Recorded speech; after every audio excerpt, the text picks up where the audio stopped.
તિરુપતિના પ્રસાદમાં પશુની ચરબી અને માછલીના તેલના મિશ્રણ હોવાનો વિવાદ વકરો શાંત પડ્યો નથી, ત્યારે હવે ડાકોરના સુપ્રસિદ્ધ શ્રી રણછોડરાયના મંદિરમાં પ્રસાદમાં વાપરવામાં આવતા ઘીને લઈ એક નવો વિવાદનો મતપૂડો છેડાયો છે, જેને લઈ મંદિરમાં આપવામાં આવતા ભક્તોને પ્રસાદનું પરીક્ષણ કરવાની પણ માંગ. જી, આપનું નામ? સેવક આશિષ ડાકોર રણછોડરાયજી મંદિર પૂજારી.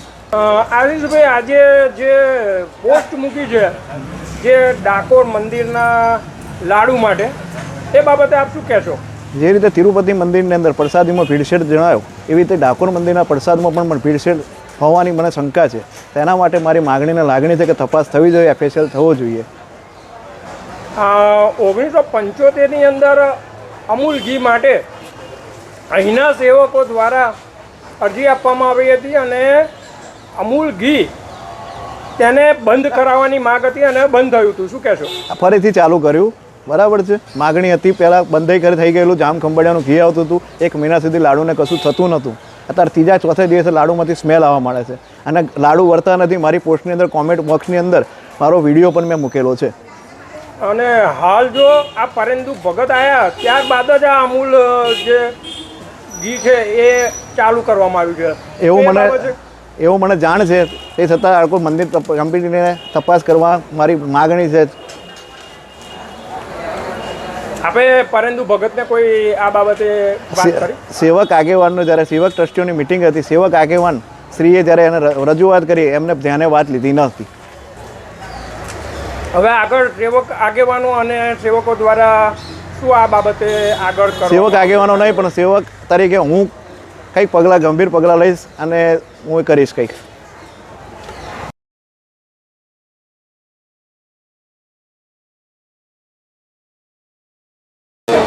ભરતભાઈ, ટ્રસ્ટી તરીકે જે અત્યારે આ જે અમૂલ ઘી અને જામ ખંભાળિયાનું ઘી ત્યાંના લાડુ બની રહ્યા છે, એની પોસ્ટ એક સેવક દ્વારા આજે FB પર થઈ છે. શું કહેશો એ બાબતે? હું સેવક ટ્રસ્ટી તરીકે જણાવું છું કે મંદિરમાં અમૂલ ઘી જ્યારથી વાપરવાનું ચાલુ કર્યું છે ત્યારથી ડાયરેક્ટ અમૂલ કંપનીમાંથી જ આવે છે, ડેરીમાંથી જ આવે છે. આ ઘીમાંથી જે પ્રસાદ બને છે એની કોઈ પણ વૈષ્ણવો દ્વારા ફરિયાદ કશું આવી નથી કે ભાઈ આ ઘીથી લાડુ બગડી ગયો કે સામગ્રી બગડી ગઈ. દરેક સેવકો પોતાના વારાના દિવસે હોંશે પોતાની મંદિરની ધરાયેલી સામગ્રી લઈ જાય છે. મંદિરના જે લાડુ બને છે એનો પ્રોસેસ હું ટૂંકમાં જો કહું તો મંદિરના 1 નંબરના ઘઉં MP આવે છે, એને સાફસૂફી કરવામાં આવે છે, એને આગલે દાડે પલાળવામાં આવે છે, પલાળીને એને સૂકવવામાં આવે છે, સૂકવીને મંદિરની જ ઘંટીમાં દરવામાં આવે છે. મંદિરની ઘંટીમાં દરાયા પછી એ લોટ મંદિરમાં આવે અને મંદિરમાં દૂધ જોડે ઘી નાખીને આ શેકાય છે. એની અંદર બરાસ, ઇલાયચી, જાયફળ બધું નાખવામાં આવે છે અને તો 10,000 લાડુ ધરાવવામાં પણ આવે ઠાકોરજીને. ત્યાર પછી એનું પેકિંગ કરવામાં આવે છે.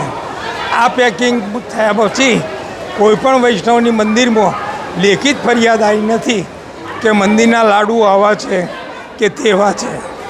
1975માં સેવકો દ્વારા અમૂલ ઘીને કેન્સલ કરવા માટેનો ઠરાવ પસાર કરવામાં આવ્યો હતો. એ મને ખબર નથી.